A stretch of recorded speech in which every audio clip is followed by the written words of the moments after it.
Hello students, welcome to guidance গুরু চ্যানেলে তোমাদের সকলকে স্বাগত। আশা করি প্রত্যেকেই ভালো আছো এবং প্রত্যেকেই সুস্থ রয়েছো।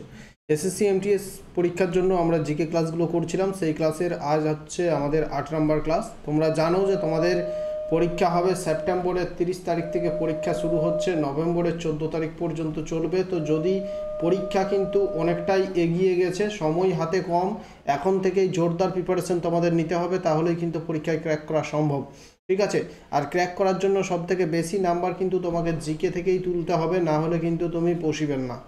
জিকে থেকেই নাম্বার সব থেকে বেশি তুলতে হবে, তাহলেই কিন্তু তুমি কাট অফ ক্লিয়ার করতে পারবে। তো এখানে দেখো, তোমরা যাতে জিকেতে ভালো প্রিপারেশন করতে পারো, সেই জন্য আমি 2023 সালের 5/9/2023 যে শিফটের পরীক্ষাটা হয়েছিল সেটা নিয়ে আজ আলোচনা করব। সেই পরীক্ষার 25টা প্রশ্ন আজ আমরা দেখব। তো প্রিভিয়াস ইয়ারের প্রশ্নোত্তর যদি তোমরা কালেক্ট করতে চাও 2020, 2021, 2022, 2023, তো সমস্ত পিডিএফগুলো তোমরা পেয়ে যাবে আমাদের কাছে সম্পূর্ণ বাংলাতে। সঙ্গে পাবে 2023-24 সালের কারেন্ট অ্যাফেয়ার্স, সঙ্গে স্ট্যাটিক জিকে, তার সঙ্গে সাজেস্টিভ এমসিকিউ, এত কিছু পেয়ে যাবে 249 বিনিময়ে। যদি তোমরা নিতে চাও, টেলিগ্রাম, আমাদের পেড টেলিগ্রাম গ্রুপে জয়েন করতে হবে। কিভাবে জয়েন করবে, কোথায় টাকা পেমেন্ট করবে, সব কিছু ডিটেলসে বলে দেবো। আমাদের এই যে হোয়াটসঅ্যাপ নাম্বার, এই হোয়াটসঅ্যাপ নাম্বারে তোমরা মেসেজ করবে, প্রসেসটা বলে দেবো তোমাদের, ঠিক আছে। আর আমাদের ফ্রি টেলিগ্রাম চ্যানেল আছে, সেই ফ্রি টেলিগ্রাম চ্যানেলে জয়েন না করে থাকলে ডেসক্রিপশানে লিঙ্ক দেওয়া থাকবে, অবশ্যই প্রত্যেকে আমাদের ফ্রি টেলিগ্রাম চ্যানেলে একবার জয়েন করে যাও। চলো, প্রথম প্রশ্ন দেখবো আজকের কি আছে। আজ আমরা করছি 5/9/2023 সালে পরীক্ষা হয়েছিল, সেকেন্ড শিফটের প্রশ্নোত্তর করছি। প্রথম প্রশ্ন, দুধ, সামুদ্রিক খাবার, বাদাম এবং গোটা শস্যে কোন খনিজটি বেশি পরিমাণে পাওয়া যায় যা হাড়ের স্বাস্থ্য এবং আমাদের শরীরের মেরামত প্রক্রিয়ায় সাহায্য করে? দেখো, দুধে পাওয়া যাচ্ছে, সামুদ্রিক মাছ বা সামুদ্রিক যে ধরনের খাবারগুলো সেখানে পাওয়া যায়, বাদামে পাওয়া যায়, গোটা শস্যে পাওয়া যায়। ঠিক আছে, তো কি খাবার, কোন খাবার বা কোন খনিজ যেটা আমাদের শরীরে হাড়ের জন্য উপকারী এবং শরীর গঠনের জন্য উপকারী? কারেক্ট আনসার কী হবে? Correct answer is the phosphorus, is the correct answer. Phosphorus পাওয়া যায়, দুধে পাওয়া যায়। দুধে প্রায় সমস্ত রকমেরই ভিটামিন এবং মিনারেলস পাওয়া যায়। ঠিক আছে, তো এখানে ফসফরাস কারেক্ট আনসার হয়ে যাবে। Option 3 is the correct answer, phosphorus. Class ভালো লাগলে অবশ্যই, অতি অবশ্যই প্রত্যেকে লাইক করো, তোমার বন্ধুদের সাথে শেয়ার করো। প্রত্যেক দিন সন্ধ্যা 7টার সময় আমাদের এই ক্লাসটা আসবে। নেক্সট দেখো, 2 নম্বর কি আছে, মূলধন ব্যয় কি? এটা ইকোনমিক্স থেকে প্রশ্নটা দিয়েছে, মূলধন ব্যয় কি বলতে হবে। মূলধন ব্যয় হচ্ছে অবকাঠামো বা ইনফ্রাস্ট্রাকচার যেটা বলা হয়, অবকাঠামো উন্নয়নে ব্যয় করা পরিমাণ। অবকাঠামো উন্নয়ন করার জন্য যে টাকা পরিমাণ আমরা খরচ করব সেটাকে আমরা বলবো মূলধন ব্যয়। ঠিক আছে, নেক্সট হচ্ছে 3 নম্বর, নিচের থেকে ভারতের কোন ভৌতিক বিভাজনটি পলিমাটি দ্বারা গঠিত?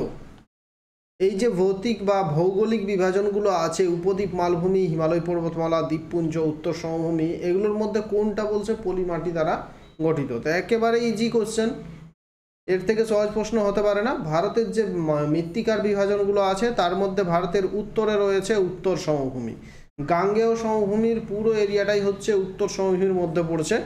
ঠিক আছে, তাহলে option 4 is the correct answer, আর উত্তর সমভূমিটা পলিমাটি দ্বারা গঠিত।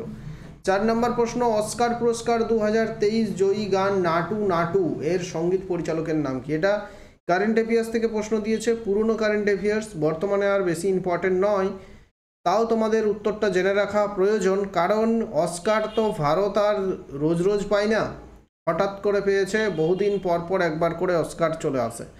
ঠিক আছে, বহুদিন পর পেয়েছে, তাই এই প্রশ্নটা ইম্পর্টেন্ট থেকেই যাচ্ছে। এম কিরাবানি নাটু নাটু গানটার তিনি কম্পোজ করেছেন 2023 সালে। মুভিটার নাম ছিল RRR মুভি। ঠিক আছে, এই গানটা অস্কার বা একাডেমি পুরস্কার পেয়েছিল। অস্কার সম্পর্কে তোমাদের বলে রাখি, অস্কার পুরস্কার প্রথম দেওয়া হয়েছিল 1929 সালে। ঠিক আছে, অস্কার বা এটাকে একাডেমি পুরস্কার বলা হয়ে থাকে।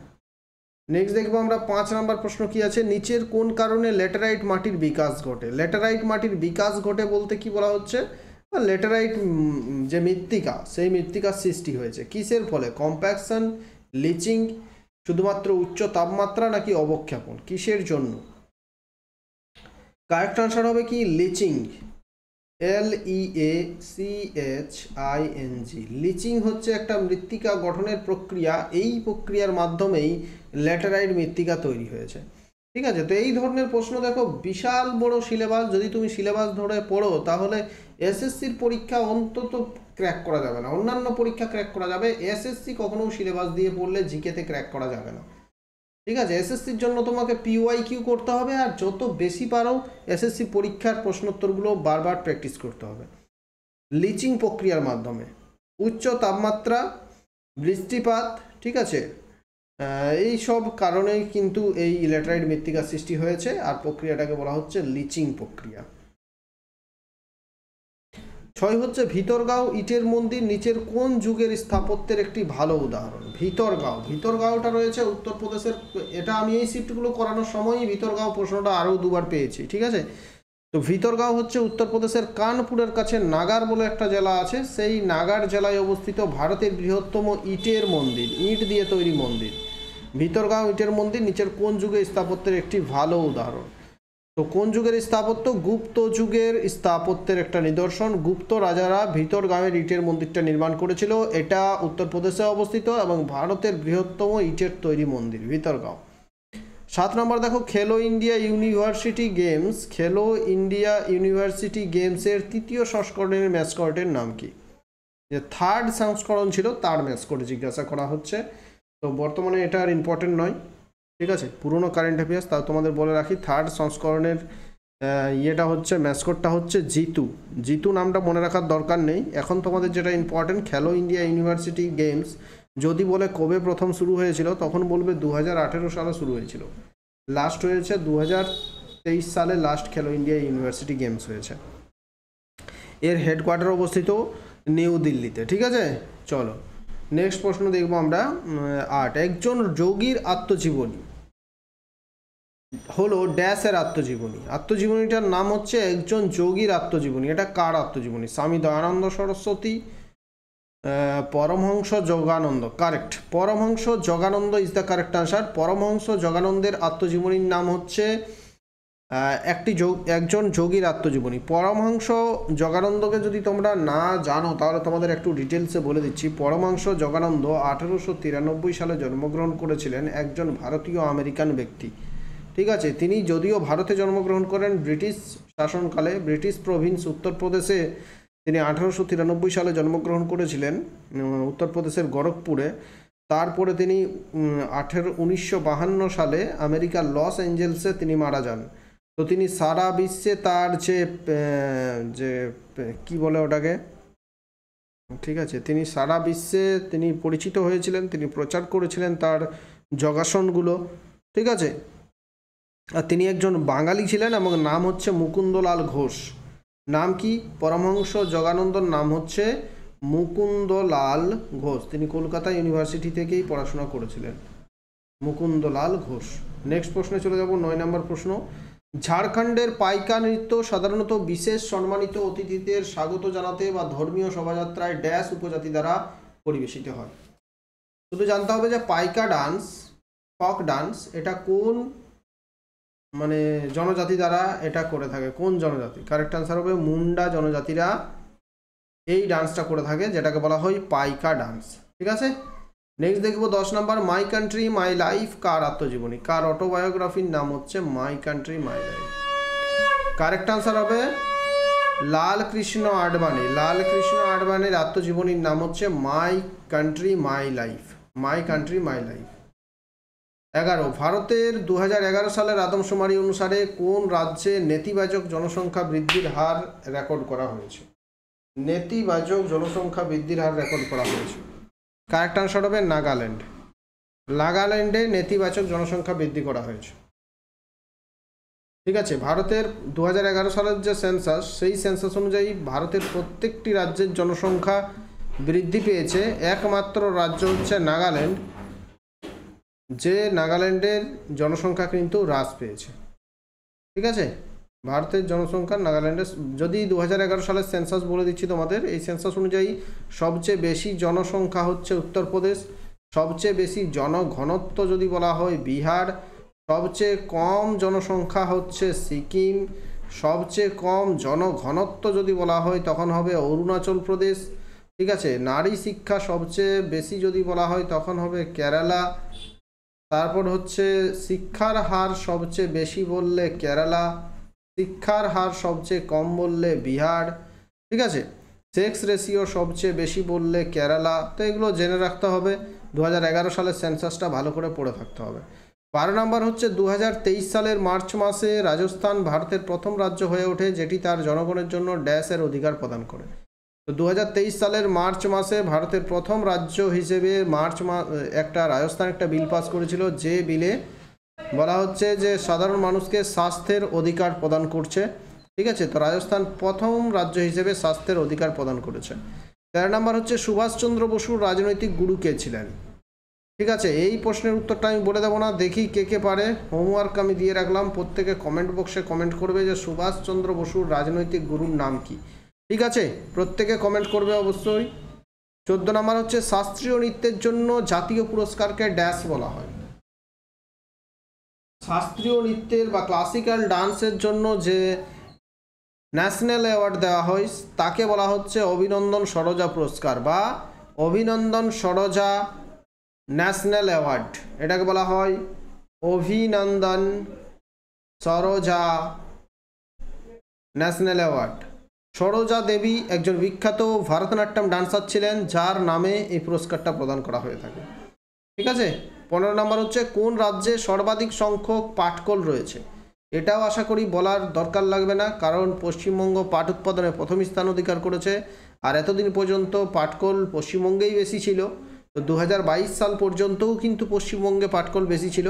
বর্তমানে যদিও কমেই আসছে, পাটকলের সংখ্যা বাড়েনি, আগে যত ছিল দিন দিন কমেই আসছে, কারণ শিল্প হুগলি শিল্পাঞ্চল দিন দিন কমে এসছে, তাই হুগলি শিল্পাঞ্চলের পাটকলগুলিও ধীরে ধীরে সব বন্ধ হয়েছে।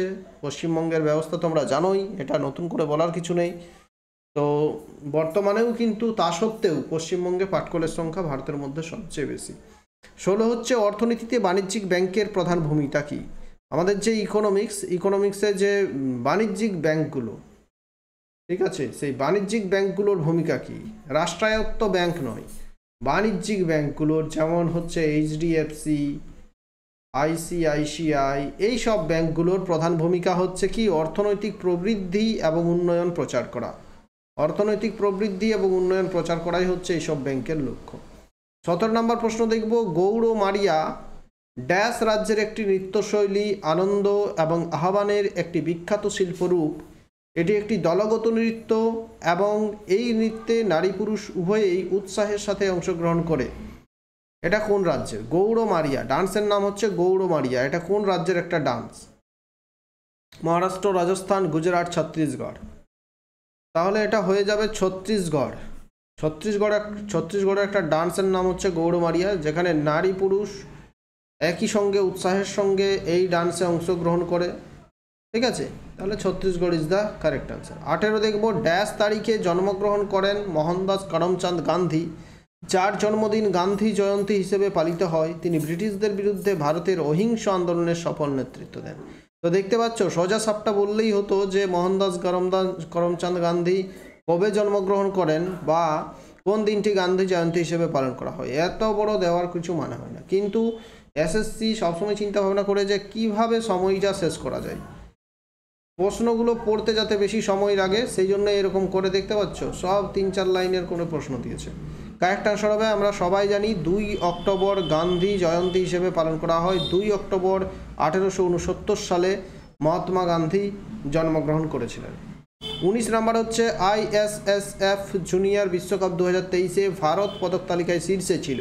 এই প্রতিযোগিতায় কোথায় অনুষ্ঠিত হয়েছিল? ISSF বলতে কি ইন্টারন্যাশনাল শুটিং স্পোর্টস ফেডারেশন। শুটিংয়ে ভারত বর্তমানে খুবই ভালো জায়গায় আছে। 2023 সালেও শীর্ষ পদক পেয়েছিল শুটিং বিশ্বকাপে, ইন্টারন্যাশনাল শুটিং স্পোর্টস ফেডারেশন, যেটা জার্মানিতে আয়োজিত হয়েছিল। বর্তমানেও দেখো রিসেন্টলি এই যে অলিম্পিকে শুটিংয়ে ভারত 3টি মেডেল পেয়েছে, ঠিক আছে। 6টি মেডেলের মধ্যে 3টা হচ্ছে শুটিংয়েই 3টা মেডেল পেয়েছে। নেক্সট চলে যাব 20, নিচের কোনটি মন্ত্রিসভার কমিটি নয়? ক্যাবিনেট কমিটি নয় কোনটা? মন্ত্রী পরিষদের নিয়োগ কমিটি, রাজনৈতিক বিষয়ক কমিটি, বিনিয়োগ এবং বৃদ্ধি কমিটি, মন্ত্রীদের মধ্যে দ্বন্দ্ব কোনটা হবে? বিনিয়োগ এবং বৃদ্ধি কমিটি, মন্ত্রিপদের নিয়োগ কমিটি, রাজনৈতিক বিষয়। আচ্ছা, এই কারেক্ট আনসার হয়ে যাবে 4 নাম্বারটা, মন্ত্রীদের মধ্যে দ্বন্দ্ব সংক্রান্ত কমিটি। মন্ত্রীদের মধ্যে যদি দ্বন্দ্ব হয়, নিজেদের মধ্যে ঝামেলা হয়, তো এই ধরনের কোনো কমিটি কিন্তু নেই। বাকি যে কমিটিগুলো আছে সেগুলো হচ্ছে সবগুলোই মন্ত্রিসভার কমিটি, ঠিক আছে? তাহলে মন্ত্রিসভার কমিটি নয় 4 নম্বরটা।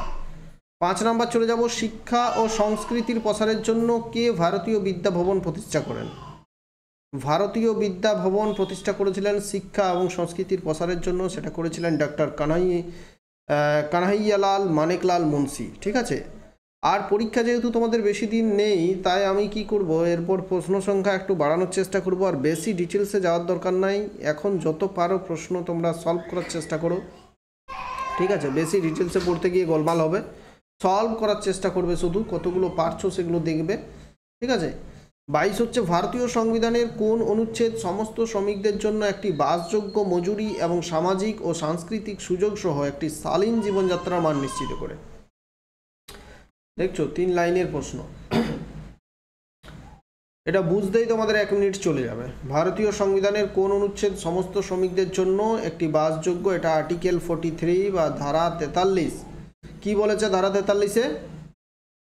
সমস্ত শ্রমিকদের জন্য একটি বাসযোগ্য মজুরি, একটা ঠিকঠাক মজুরি দিতে হবে, সামাজিক ও সাংস্কৃতিক সুযোগ সহ একটি শালীন জীবনযাত্রা মান নিশ্চিত করতে হবে, এটা আর্টিকেল 43-তে বলা হয়েছে।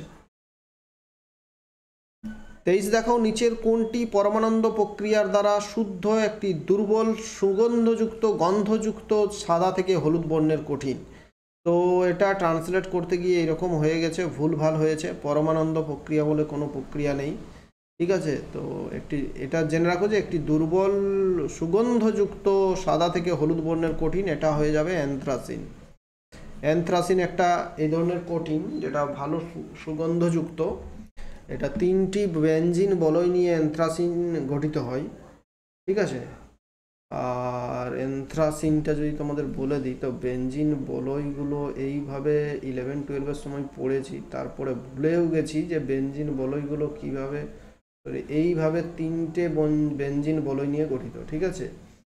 এভাবে 3টে বলয় নিয়ে গঠিত, 11-12-এর সময় পড়েছিলাম, এগুলো ভুলে গেছি সব। তো যাই হোক, অ্যানথ্রাসিনের সংকেতটা তোমাদের বলে দিচ্ছি, C14H10, সংকেত হচ্ছে C14H10। কার্বন থাকবে 14টা, হাইড্রোজেন থাকবে 10টা, এটা হচ্ছে অ্যানথ্রাসিন। এটা বিভিন্ন রকম ডাই তৈরি করতে ব্যবহার করা হয়।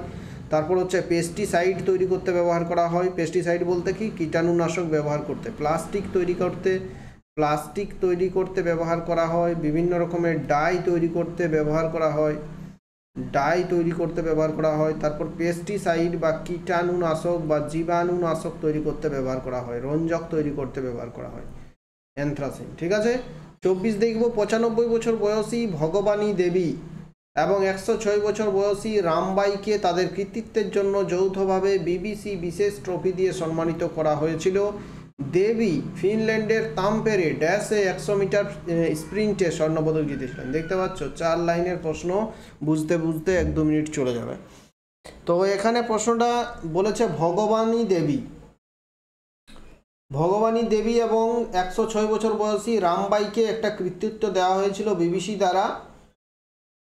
তো এখানে প্রশ্নটা বলছে যে দেবী ফিনল্যান্ডের তাম্পেরে ড্যাশে 100 মিটার স্প্রিন্টে স্বর্ণপদক জিতেছিলেন। 100 মিটার দৌড়ে স্বর্ণপদক জিতেছিলেন কোথায়? দরকার নেই এই প্রশ্নটা, এটা পুরনো কারেন্ট অ্যাফেয়ার্সের প্রশ্ন। এই প্রতিযোগিতাটার নাম ছিল সিনিয়র স্পোর্টস ইন্টারন্যাশনাল মিট 2000। আচ্ছা সরি, ভুল। এই 4 নাম্বারটা হবে 2022 ওয়ার্ল্ড মাস্টার্স অ্যাথলেটিক্স চ্যাম্পিয়নশিপ।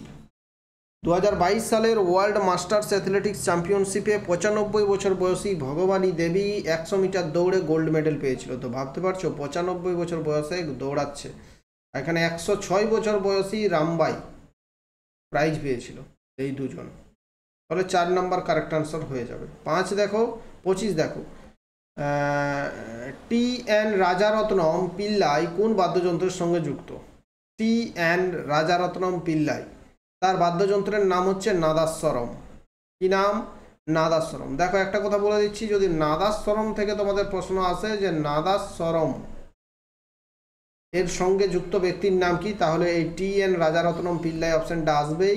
আর TN রাজারত্নম পিল্লাই যদি থাকে তাহলে নাদাস্বরম অপশান থাকবেই। নাদাস্বরম থেকে অন্য আর আমি দেখিনি যে অন্য কোনো ব্যক্তির নাম থাকে, এই TN রাজারত্নম পিল্লাইটাই বেশি নাম থাকে, ঠিক আছে। নাদাস্বরম একটা যন্ত্র আছে তার সঙ্গে যুক্ত। আমাদের 25টা প্রশ্ন শেষ হয়ে গেল। ক্লাস ভালো লাগলে অবশ্যই প্রত্যেকে লাইক করো, তোমার বন্ধুদের সাথে যত পারো প্লিজ শেয়ার করো, নতুন হয়ে থাকলে সাবস্ক্রাইব করো। আর একটা আমি হোমওয়ার্ক দিয়েছি, সেই উত্তরটা প্রত্যেকে কমেন্ট করবে। তো তোমরা প্রত্যেকে নতুন হয়ে থাকলে চ্যানেল সাবস্ক্রাইব করে দাও। থ্যাংক ইউ, ভালো থেকো, শেয়ার করে দাও।